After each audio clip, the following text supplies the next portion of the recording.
Gold loan पर draft paper जारी कर दिया है। क्या खास है इस ड्राफ्ट पेपर में, बताने के लिए हमारे साथ जुड़े हैं यतिन मोहता। बताया यतिन, ड्राफ्ट में क्या कहा गया है?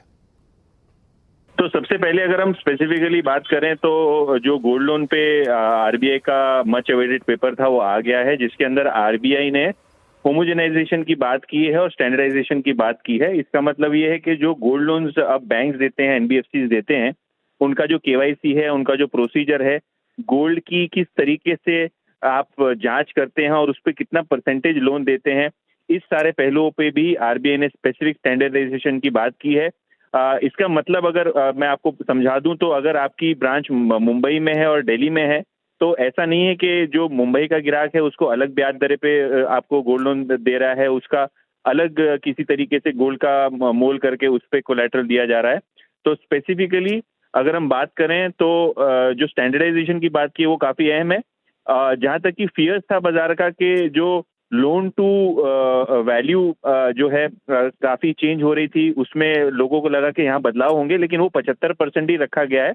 इसका मतलब ये है अगर आप 100 रुपए का वैल्यू का गोल्ड गिरवी रखते हैं एनबीएफसी या बैंक के पास, तो उसके सामने मैक्सिमम जो लोन दिया जा सकता है वो 75% दिया जा सकता है।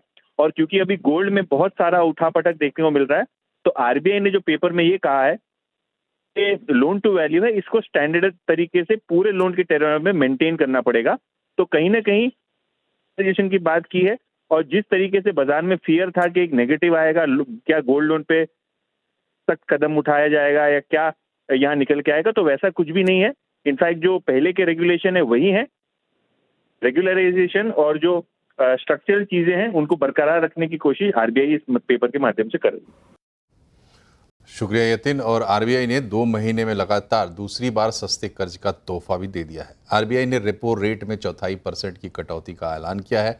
इसके बाद रेपो रेट घटकर 6% पर आ गया है। आरबीआई ने FY26 के लिए रियल जीडीपी ग्रोथ अनुमान 6.7% से घटाकर 6.5% कर दिया है।